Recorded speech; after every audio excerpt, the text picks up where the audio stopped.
Okay, hey everyone, welcome back to another episode of The Field Between. My name is Ahmed. And I'm Yasmine. What do we got going on today? Let's start with a little review, just personally, of how we've been. How have we been?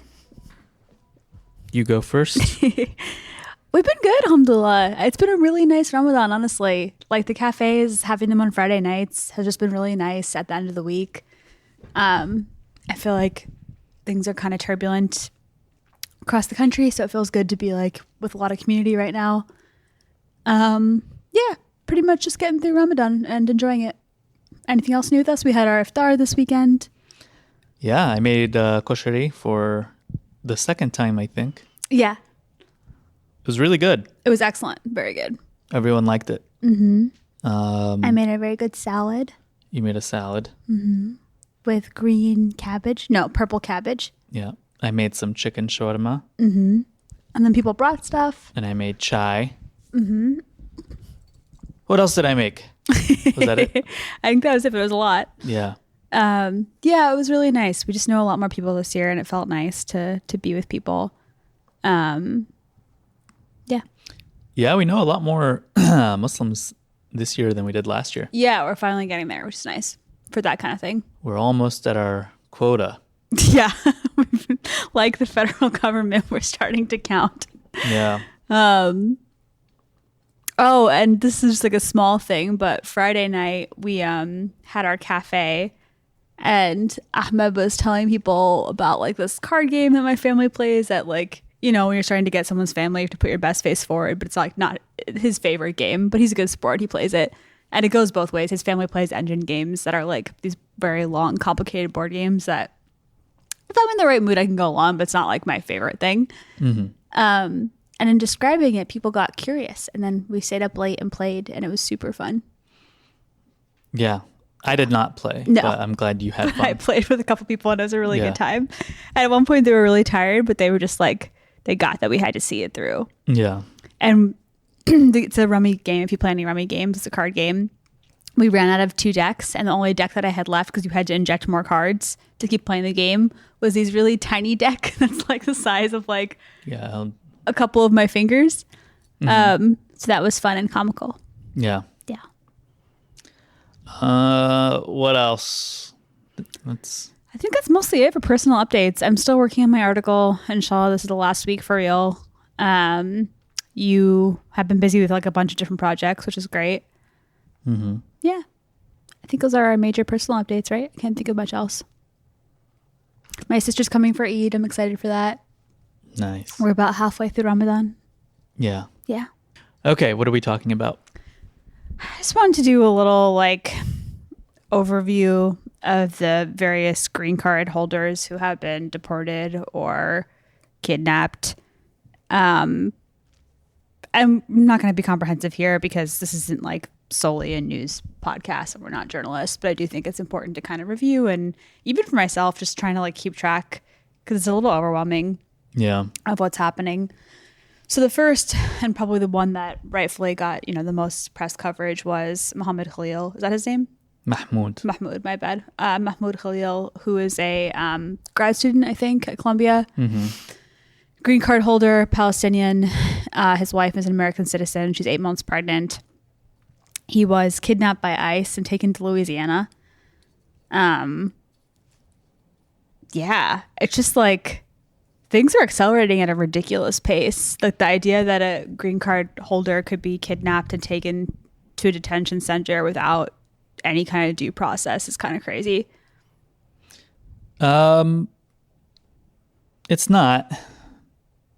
The fact that it's happening again and it's so in your face, I guess, is the thing that feels different, right? Like this has happened before. For green card holders? For American citizens have been extrajudicially murdered by the state before. They have and like especially like while abroad, and there's definitely like the case of Japanese internment, but it's definitely not common for someone who's a green card holder to be moved to a different state without. It's not common, but this is again, I'm not saying this shouldn't shock people into action, but this is exactly what people have been warning about for like probably I mean, more than 10 years, right? Like, Yeah. since the expansion of the war on terror, like, I mean, yeah, people have been saying this, right? Like, I think the thing that feels different to me, at least, is the fact that they're just like posting shit on Twitter and they're like, bye bye, and like kind of trying to dunk on people online in a way that feels very childish. There were a lot of people who were, especially Arabs and South Asian, especially Arab and South Asian men who, like, under the Patriot Act were held, Yeah. like, for like 3 to 6 months. Mm-hmm. I do think that most of them were here on work visas, and not that that makes it okay, but I don't think most of them were green card holders. I think that's still pretty uncommon. Yeah, I'm not saying it's common. I'm saying this is something that people have been trying to say, we're on the path to this happening. Yeah. And it has, Yeah. for a long time. I don't think that changes the fact. Yeah, I mean, I agree with that it's like scary and accelerationist. Mm-hmm. Yeah. Yeah. There was also a Indian woman who visited by ICE a couple times. She's a Fulbright scholar, also at Columbia, I think, right? I don't remember. This I'm not sure, but I think so. Who got basically freaked out by the ICE visits and fled to Canada, which the government is like saying was a self-deportation and heralding as a win. I think this, I mean, again, I think that these two things are fairly unprecedented in terms of like there were court orders that were ignored, which as far as I know, I don't know if that's happened before in like recent history, at least, that there was court orders to block an action and that they were just ignored by the federal government. Yeah. They are saying the argument is that the plane was already in motion by the time that the judge issued a written order. However, it seems like the judge had issued a verbal order saying that they should not be deported. And that's what the White House chose to ignore. And they're saying that the verbal order from a judge is not a legal order. Only the written one is. And because the written one came after the fact, it's... Yeah, so there's two different cases. The first one, there's a Lebanese woman who's a surgeon and who's a professor at Brown University who does really specialized surgery on, I forget, like pediatric surgery. And so specifically it was on like a, I think HB1 visa, or maybe it was H-1B visa, yeah. H-1B visa, sorry. And was like recruited here for that talent. Like apparently there aren't enough doctors here who are doing that. And she was deported to Lebanon without any explanation, even after a court order, even after they tried to like intercede at the level of like calling like air traffic control, and accused of being at a funeral for a Hezbollah leader without any evidence whatsoever. And even then, like, I mean, it was a funeral with like hundreds and hundreds of people. So there was that case. And then there's the case I think you're referring to, which is the 200 Venezuelan immigrants who were deported, where the judge issued the order apparently on like a different timeline. Oh, is that the one? Yeah. Okay. And what's being cited there is the Alien Enemies Act of 1798, which is like in a time of war or crisis, you are able to deport just based on association and not based on like evidence or due process. It's the same act that was used for Japanese internment. So, I mean, there is like a historical parallel there, but it's a pretty horrifying one. And the thing that's weird about that is they were also like deported, but not to Venezuela, to El Salvador, where they were incarcerated immediately. Like they're all been accused of being gang members, but there's like again no like clear evidence or any kind of due process. Yeah. Yeah. Any more thoughts before I wanted to preview the new Muslim ban? No thoughts. It's bad. So you were kind of emphasizing, and I think it's a good point to remember, like that kind of like for people who lived through the war on terror, like a lot of this does feel like a bit of a repeat. Yeah, I mean, this none of this would be possible if executive authority had not already been expanded and abused in a way that allowed for kidnapping. And, you know, Obama prided himself on not torturing people, but doing targeted strikes, which, again, were just used as a way to humanely execute without trial American citizens and other people. And deported a ton of people. So the framework has just been building up to something like this for a long time. Yeah, Obama increased ICE's budget by like a very large percentage. And there have been some extrajudicial killings of Americans abroad, I think, in like, I don't want to get the countries wrong, but I think potentially in Yemen. Yeah. I think what you're saying is totally right. And I think at the same time, there is like a brazen acceleration that like court orders are clearly not being followed, and that people who used to be in a more protected category are no longer protected. But I think you're right that like what laid the groundwork for that was these kind of earlier policies. Yeah. I was going to go through this list of travel countries that are circulating. It hasn't been released yet, but for the new travel ban, see if we're surprised or not. Wait, this is the one that we went through the other day, or is this a new one? Yeah. Which one? The one we went through the other day? Okay. With friends, you mean? Yeah. Yeah. Okay. On the red list, which means all travel is banned, which is weird because it doesn't mean that we can't go there necessarily, depending on the country, but it means that they can't come here, right? And that like new visas won't be issued, I guess, from these places. Yeah, I mean, I'm not sure. I guess if you go there, it's not unthinkable that you might have some trouble or be harassed on your way back in. Right. Yeah. But if you're a citizen, I think you should still be able to travel to some of these places. Who knows? Yeah, I don't know.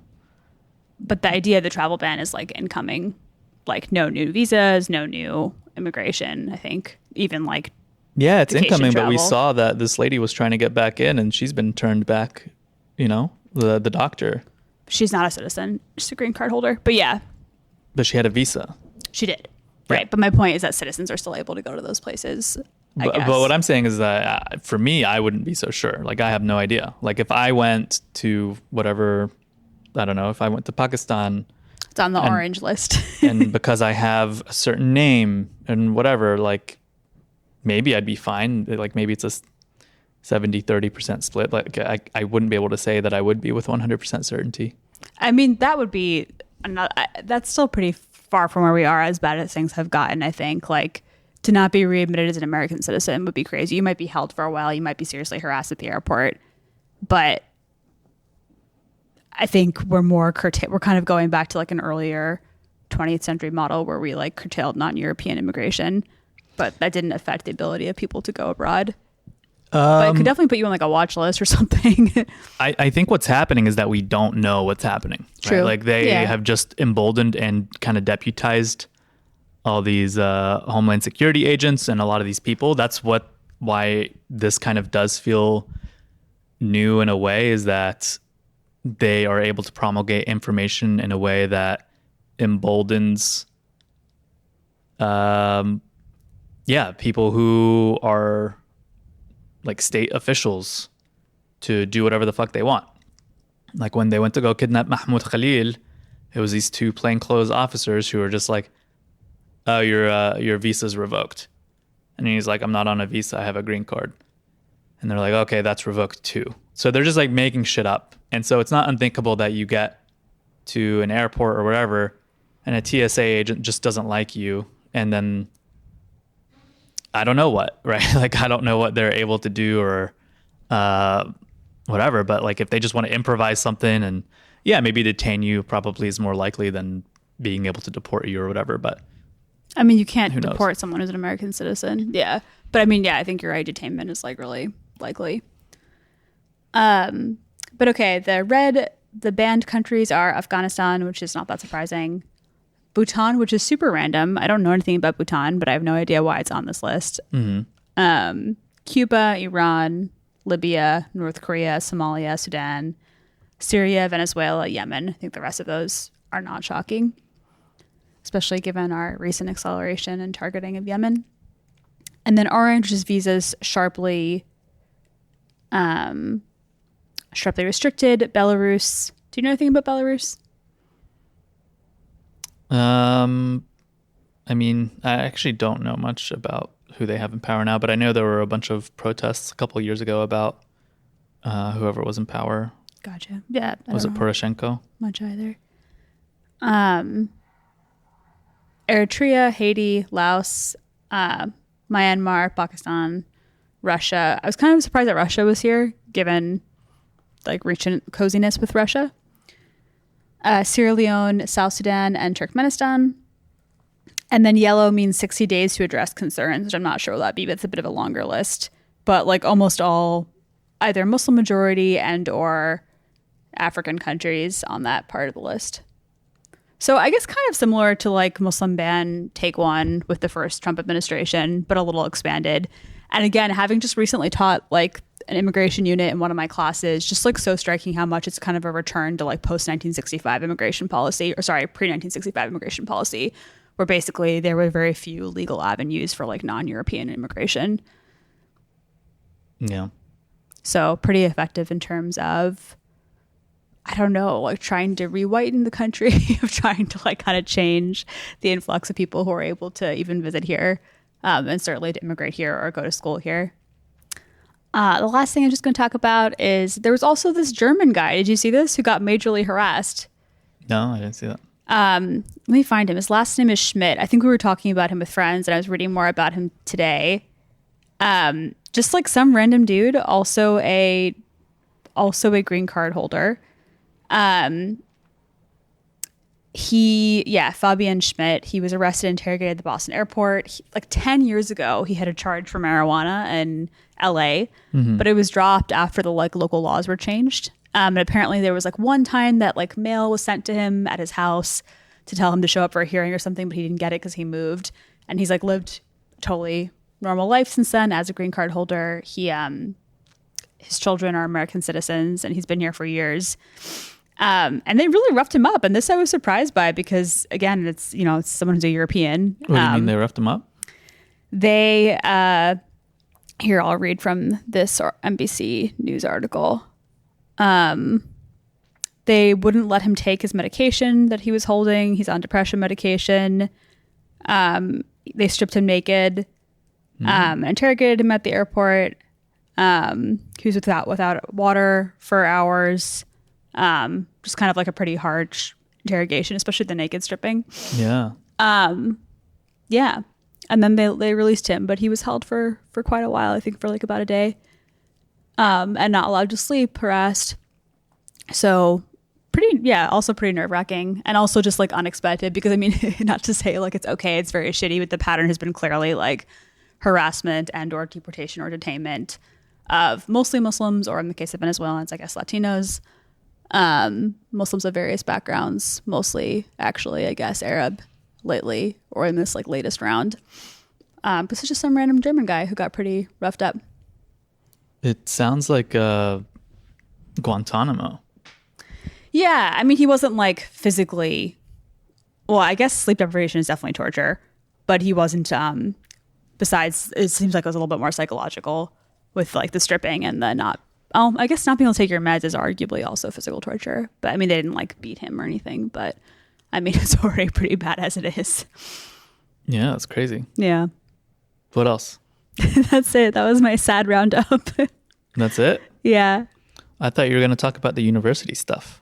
Oh, yeah, I can. I mean, I feel like I've already talked about it, honestly. It's just depressing. Like, there's been major cuts across the board. There's a hiring freeze across my university for faculty and staff, which these are massive institutions that are like in many cities, like the major employers. Yep. So it doesn't just affect like our little world at the university. It really affects the city as a whole, especially for a public institution, but really for any number of institutions. They're like one of the main games in town. Yeah, I know it's weird. It'll be weird to see what higher education looks like in a year or two. Still unclear what's going to happen with the threatened Department of Education cuts. And some of the like funding stuff is held up in the courts, but enough has already gone through that the damage is pretty serious. Yeah. We've gotten told even for our research budgets, which are supposed to be guaranteed in our contracts, to not make any major purchases. I mean, we can still buy books and stuff, but like if you were planning on going on like a research trip or a conference or something that you would, spend more than a couple $100s on, or even really more than like over $100, just to not do it until we can absolutely be certain that we'll get reimbursed. Wow. And I mean, I know people who already were planning on doing travel for research this summer. So yeah, I mean, it is a institution like any institution. It's highly flawed, but we do have, I think it's fair to say, even objectively, we have the best educational system in the world in terms of higher ed. We have some of the best universities in the world. We're the most highly resourced educational system in the world for higher ed. And a lot of that is because of like global inequity, right? We just brain drain a lot of the world's talent comes to us. Mm-hmm. I mean, but a lot of it is because of a really interesting mix of federal and private funding. And so losing that federal piece is going to be pretty devastating. Even losing part of it. I saw that some reports, people saying that Qatar offered to step in for Columbia losing that $400 million of federal funding. Do you know if that happened? Is that actually happening? That's so interesting. Like Qatar, the country? Yeah. Wow. No. But I will say I'm sorry for Columbia, and it's like silly and dumb, but they're doing nothing to like protect their student. And like at least Columbia has like a huge endowment and like a lot of private money. There are some universities without federal funds are going to be just like absolutely devastated. And like, yeah, it also just shows how much higher ed has gotten corporatized, that universities are not dipping into their endowments more. That they like keep on having to show that they're making a profit, like for what purpose, if not to like serve this purpose of educating. Yeah. But yeah, I mean, this isn't the university I'm at, but a lot of other universities also make a lot of their money off of international students, and that's obviously a pool that will also go away. So they're just kind of like multiple hits economically. And then there's also the kind of like self-censorship and fear of being able to teach what you want to teach and being able to like actually teach in a way that is critical and interesting. And I would say that isn't being enforced yet, but I expect that it will be to some degree, because basically like states like Florida and even North Carolina to an extent, maybe not on a higher ed level as much, but certainly on a K through 12 level, and Florida also on a higher ed level, we're kind of like the testing grounds for the strategy that is now being like forced on the whole country. And we can see by looking at the example of those states that there continue to be educators that are really brave and kind of push back, but that there have been limits that are placed on free speech and really placed on kind of like just on intellectual freedoms and freedom of information. So I think a lot of people are kind of just hunkering down and anticipating that, even though we don't know exactly what it will look like in terms of like, will there be specific keywords that we are encouraged not to use, maybe even just in course descriptions to try and avoid censorship. I don't know. Yeah. Well, okay, never mind. That hasn't been reported by anything reputable. There's like one website saying it, but the Qatar thing. Yeah. Maybe Columbia's like trying to put it out there like, hey man. Well, when you search along the keywords, most of the stories are from last year about a bunch of pro-Israel headlines saying that we should be scrutinizing Qatar's ties to U.S. universities and all their funding and stuff. Oh, interesting. Is there maybe like a Columbia campus in Qatar? Perhaps, but also they have given a lot of money to Columbia, a lot of universities across the U.S. Gotcha. Yeah, it is really interesting and kind of strange if you think about it now that it's unraveling how many different funding sources there are for universities. It is like a really like unholy mix of different entities. Yeah. Yeah. I mean, even down to like at my previous institution where I was a doctoral student, but also taught, there were like individual chairs for things that were funded by like specific organizations in different countries. So it was always a bit, I mean, in an ideal world, maybe if we are to rebuild this from the ground up, all of it would be like state funded. But then you would have to like somehow enshrine that the state couldn't suddenly like take it apart. Yeah. Because there were a lot of like different special interests and stuff. But did you see that the order that the White House issued wants the university to put the Middle East Studies Department into receivership for the next like 5 years? At Columbia? Yeah. I didn't, but I'm not surprised. Yeah. What does that mean? I was guessing that it meant that it wouldn't be active for 5 years. Is that not what that means? I don't know. I thought you would know since you're the professor here. I don't know, but what's the word? Receivership? Mm-hmm. I think it has to do with them just kind of being very micromanaged. So all the funding is dispersed kind of by some governing body within the university. So, oh, it's trustee management. Yeah. I mean, then it'll just probably end up being really an Israeli Studies Institute. Yeah. It's Edward Said's alma mater. It's heartbreaking. Yeah. And the only university, and also the only university with like a center for Palestine studies. There's some Palestine studies on the West Coast. Berkeley has a, oh, really? I don't know if it's like a whole center, but they've got like a pretty good program. Yeah, no, it's definitely, it is effective in dismantling this sector, and it's a sector that affects a lot of other sectors. So a lot of people are saying that the professors there aren't really doing enough. What are your thoughts? I completely agree. I think that they should strike. Yeah. I mean, I'm sure I've seen some sit-ins and stuff, and I know that they're like a little battle weary. That's been like a long extended fight and particularly intense there. But I mean, your students getting kidnapped is kind of like, just like, I mean, I can't think of anything else that is more of a rallying point, you know? Yeah. If you don't draw the line there, you've really lost already. Yeah. I mean, honestly, I don't want to, I mean, who knows? Maybe I'll have to like put my money where my mouth is. God forbid we have a similar situation play out here, which is not unthinkable. It's hard to know how much these targets are meant to like terrify or how much they're going to become more systematic and widespread, you know? I mean, both have a similar effect of like chilling dissent, but like, is this going to be like a thing where like green card holders in every city that were connected to the protests are like deported, or is it just like a couple to make an example and, you know, as a scare tactic? But I was going to say, I mean, I feel like what people should do is drive to Louisiana and like, you know, like physically demonstrate outside of the detention center. Yeah.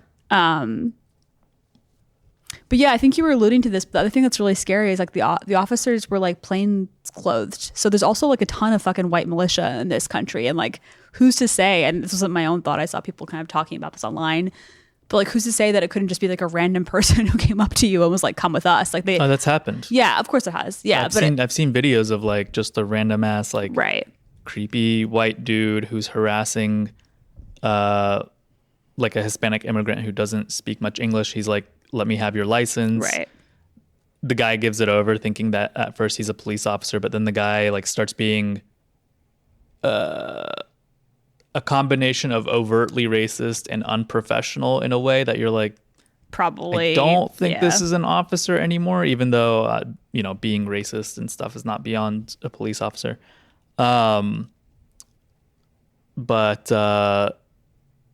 Yeah, it's going to happen, and it's going to happen more. Yeah, and so that's also scary because some people are really vulnerable just to like random militia and just kind of being attacked by random entities, especially like when ICE didn't have to show a warrant in this case. Like it was actually ICE, but there was really no like outward confirmation of that. Well, especially because it's a mix of they're getting their information from groups like Betar and a lot of Zionist groups in different cities who are just putting stuff out there without really much of a verification process. Not that that makes any sort of difference at all whatsoever. And so, you know, they're doxing people. There have been cases, I mean, at Columbia, I was listening to an interview of a student earlier today who she's in the School of Social Work, and she had to fight for her transcript to be unlocked because an article that was critical of either the university or Israel was attributed to her, an article that she did not write at all. But her dean, for whatever reason, was just like, it was attributed to her somehow, and they locked her transcript, and like they were, you know, I guess thinking about taking further action. So yeah, the idea that these universities, as well as like all these other like, you know, non-government Zionist groups are just doxing people and allowing whomever to have their information and then act on it is scary. Yeah, a similar thing just happened at Yale. There was someone who just got an appointment to be a professor there, Palestinian American, I want to say. She was in the law school. Right? Yeah, exactly. She was in law school. And there was like some shitty AI thing that was like going through her work and like didn't even accurately attribute some work to her. And on that basis, her appointment was like revoked, which is crazy. Yeah, I think it's good not to normalize. I think it's okay to panic a little bit, but panic has to obviously be coupled with action. And there does feel like this kind of overwhelming sense of like fatigue and burnout on the left that is a little bit nerve-wracking because, and by left, I mean like actual left, like everyone except for the Democrats who are just like doing nothing. Yeah, it's not like I have all the answers, but it definitely seems like a time for like coalition building and for like in-person organizing and like bodily mobilization. So we'll see. What you thinking? Nothing. I mean, it just doesn't seem like universities are like worth it anymore. Like it's hard to say, but it's just like, what the fuck are they doing? Yeah, I mean, like, I think you're right that like within a year or two, you know, I hope I'm wrong. I hope like, things get better. But that might be the case. I mean, if you don't really have great job prospects, if you're not graduating into a strong economy, if you're going to a campus where like the threat of violence is high and... Well, the idea that Columbia is like revoking people's degrees. Right. That they paid what, like $300,000 for? Yeah. And completed and graduated and paid tuition. And then they're like, okay, yeah, you took part in an encampment, so we're revoking your degree because our board of trustees is made up of Zionists and this WhatsApp group of a bunch of rich donors is telling us to do this. There's no edifice of like learning or trying to foster an atmosphere of understanding in any of these actions. Like I actually hope Columbia falls. Like I know that it has good stuff. I know it has like some really standout professors.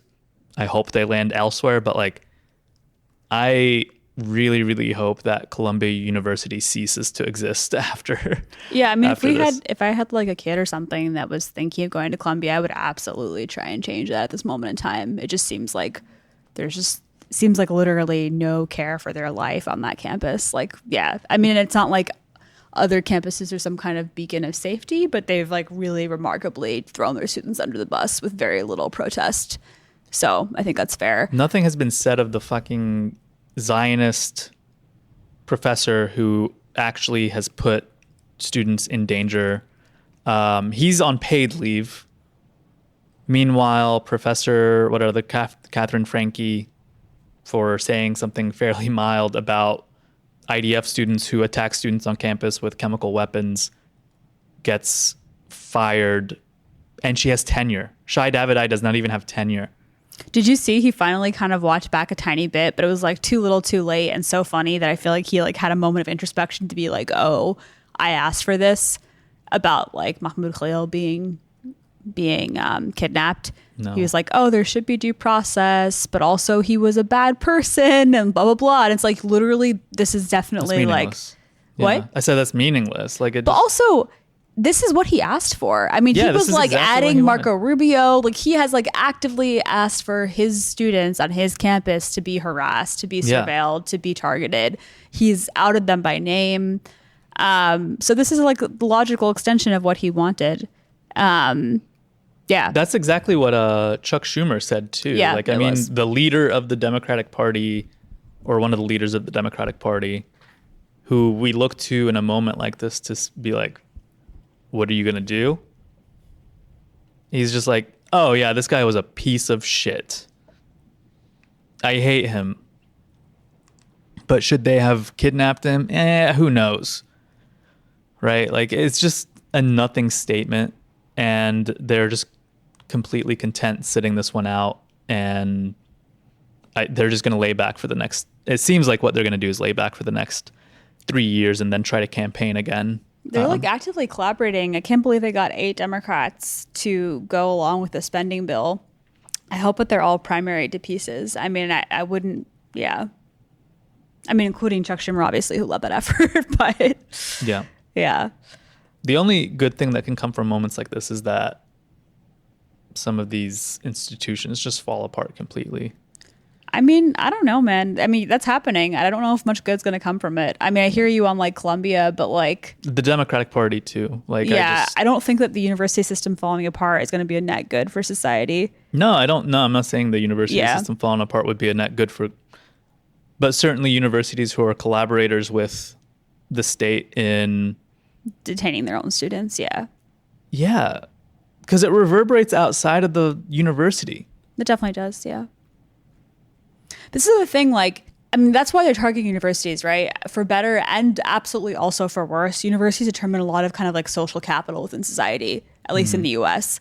Like they are networks of access. And what they're essentially doing, what the state is doing is stepping in and saying, like, even though you got this degree that was set up in this way, we can completely take that away from you.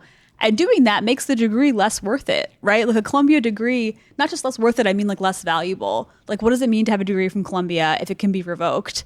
If you believe the wrong thing. Right, exactly. I mean, it's the same way that, I mean, it's kind of analogous to what Trump is doing with these tariffs, where he's just like, I'm bringing back all this industry and we're making America great again that way, because if I make importing automobiles and steel and all this stuff and lumber expensive, then my baby brain tells me that it means companies will invest in making that stuff here and then hire American workers. But it takes like years to do that. He's Yeah, making it seem it like takes it's gonna be years- like an on-off switch, but like Well, it takes years to do that, but also if you are implementing it in the way that you are now, where you're just kind of like flipping them on and off, an investor is not going to be like, is my investment going to, they're going to think, is my investment going to be worth it? Because if I build a factory that takes me 4 or 5 years to build, and then the tariffs are gone, right. by the time I build it, like I've lost, couple $100 billion or $1 million. Right. Not to mention the money it costs to like move operations like that. It's so silly. Yeah. So it's just not how things work. And yeah, so like people are going to say, if there's no guarantee here, then why would I make this investment of time and money and but effort? it is scary because even more than was already the case, like they are taking away like some of the main institutions through which like a lot of ideas circulate throughout society, and like through like that lectures are given, and like this I don't like when people overly rely on Nazi ideologies for a couple of reasons. Ideologies, I don't like that either. Don't rely on Nazi ideologies, Nazi analogies, for a couple of reasons. I think one, it can be a little bit too alarmist. Two, I think that, and I want to say this carefully, like I think that it's the only horror that people have learned about historically, and so there's like a natural, impulse to kind of like first go to that, which makes sense because it was one of the most horrific things to happen in history. Mm-hmm. But I think that when similar horrors have been perpetuated against like non-white bodies, they just like don't get remembered in the same way. Having said that, I ended up reading a little bit because I saw someone post about it, and I was looking into it about like the sort of Nazi strategy of going for, and I just forgot the name again, but like the main liberal university in Germany at the time. And I think there is something there in terms of, it was Frankfurt University, in terms of like fascist strategy of like going for the so quote unquote places where there are some liberal elites. They're not even that liberal, but like where there are liberal elite professors, and kind of targeting them and making them ineffectual and kind of taking away any kind of power they have to kind of shut down some of that voice for dissent. Again, not to say that only dissent comes from the universities, it doesn't. But a lot of the student movement historically, a lot of movements of young people have been like formed in part through universities. And that's been true even for this latest round of pro-Palestine protests. And so like going after Harvard, going after Columbia. And there's also like a strategy there, like in the first round of schools that they announced that were going to be targeted for being quote unquote anti-Semitic, they also announced University of Minnesota, which did not have any like particularly noteworthy encampments or any actions that didn't happen on other campuses. And that was clearly just kind of a reprisal against like Ilhan Omar, against, Waltz, against like a liberal state. They didn't announce anything in Michigan in spite of Rashida Tlaib there, I think because Michigan went red. And there's like a degree of randomness to this, but there's also like a degree of like direct targeting and reprisals that is also pretty terrifying. Yeah. Well, anyway, I don't have anything else to say. Do you? No. I feel bad. This is kind of a bummer episode. Well, it's a bummer episode for bummer times. So. Yeah, that's true. I will say again, like it's not like changing the whole world, but I'm really grateful to like be in community with a lot of people because we just moved here. And so I'm so not, we didn't just move there anymore. We've been here for like what, a year and 3/4 now. Mm-hmm. But it is like helpful and grounding to not just be doom scrolling. And I hope everyone can find that because it also just makes me feel like if we have to mobilize, like I'm glad that we know people and like are in community and we'll like know what's going on, I hope, through like all the people we know who are doing wonderful organizing. So I mean that's one thing it's small, but like thinking on a really local level has been making me feel a little more centered. Yeah. All right. Thanks everyone. Bye. Bye.